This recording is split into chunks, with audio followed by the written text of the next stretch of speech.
ilgari Kırgız-Patrepsoyuz. Совмин, Совет министров, Киргиз-Patrepsoyuzga акча берген. Ошо Киргиз-Patrepsoyuzdan сураган.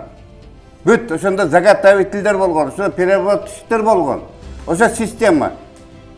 Азыр келдик. Бар создавать эткенибиз менен, бүт баарыбыздын көйгөйүбүздү берген менен, ошол жерде сизде отурган bir чиновник отурат дагы спокойный. Бизде кат ответтерин берсек, биз азыр уже өзүбүз билбейбиз каяка болгонубузду. 20-30 жылдан бери. Давайте мына ушунчалык келдикпи, мына биринчи жолу конкретный болду. Мына бери ярый баарыбыз эле переработчик, баарыбыз күйгөнбүз. Бизге терет нече. Биз өзүбүздү сыйласак, өзүбүзгө күйгөндө бир магазин ачып алып отурмакпыз. Чоң мекеме ачкыла, ошого акча бөлгүлө, ошого банкты ачып бергиле, и льготный кылып, 5% кылып бергиле, анан калгандарын эл өзү аткарып кетет. Азербайджан пригласили аудитов для ХАСов, да, эксперимента. Они определили территорию, и территория, которая соответствовала уровню ХАСа. И их продукция они выпускали на экспорт. Давно это было.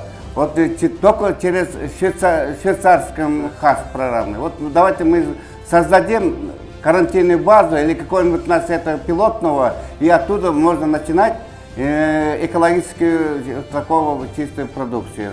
Вот тогда можно потихоньку будем двигать по требованию ХАСа. Hazır hasta alışıcı, şey var, tüp var, onu bardıq nemeler tanıyıp da Avrupa, Azya, Amerika bütünle tanıyıp da oşlardan bizim prosto öndürüşler ötüş gerek. Baka ötmeyince, baka oşunda tazalık neme olup ötmeyince bizim tavarda hiç kim almaydı. Өзүбүзгө тиешелүүсүн алып кетебиз, ал жерден сунуштарыбызды беребиз, бирок общий азыр айтып кеткендегидей биздин бардыгыбыздын көйгөйлөрүбүздү да бир обсуждать этип алсак жакшы болмок да. Ошону дагы министерствого предложение выкыласыздар и может даже сюда включим дегенде. Ошо обязательно биз любой биздин продукциябызга ошо брендти коюшубуз керек.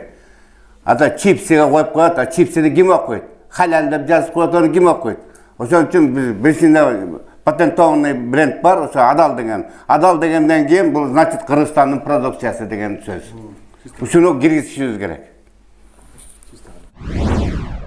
Улуттук деңгээлде, ушу мамлекеттик деңгээлде тамак азык коопсуздугу боюнча бир концепция иштеп, стратегия иштеп чыгып, ушул биздин элибиздин ден соолугун азыртадан ойлонбосок, кийинки 10 жылда биз улут катары деле жоголуп кеттүү коркунучубуз бар да. Международный сертификация жасаган компания жок. Биз сырттан алып келип ошо сертификацияны өткөрүп атабыз.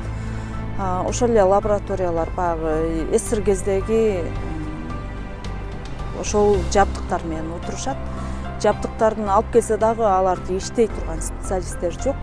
Тамак азык коопсуздугу боюнча программа деле жок. Мындай самотек менен эле кетип атат да, анан адамдардын өздөрүнүн жоопкерчилигине ташталган да. Кааласаң, Министерство здравоохранения, Минсельхоз, бардык министрликтер негизи өкмөт өзү көзөмөлгө алып, чыгылып эл башчылары негизи улуттун ден соолугу, элибиздин ден соолугу жөнүндө ойлонушу керек. 5 жылдан кийин массовый жанагындай бесплодие алабыз, 10 жылдан кийин бизге инвалид поколение келет да.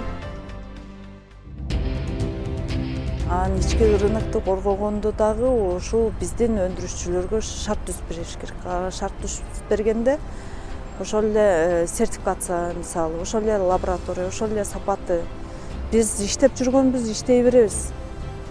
Бизге ошол шартты түзүп берип койсо, биз андан дагы жакшы иштейбиз деген нерсе да. Анан сырттан келип аткан тамак азыктын сапаты бир коркунучтуу бир тамак азыктар кирип атат контрабанда менен. Анын сапаты эч жерде текшерилбейт. Анын бардыгын ошо биздин айрыкча ошо айыл жергесинде жашаган калктын катмары жеп атат да.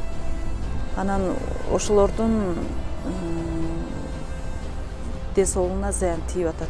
Бирок ошол нерсени ушу улуттук мааниде бир программа иштеп чыкса жакшы болмок.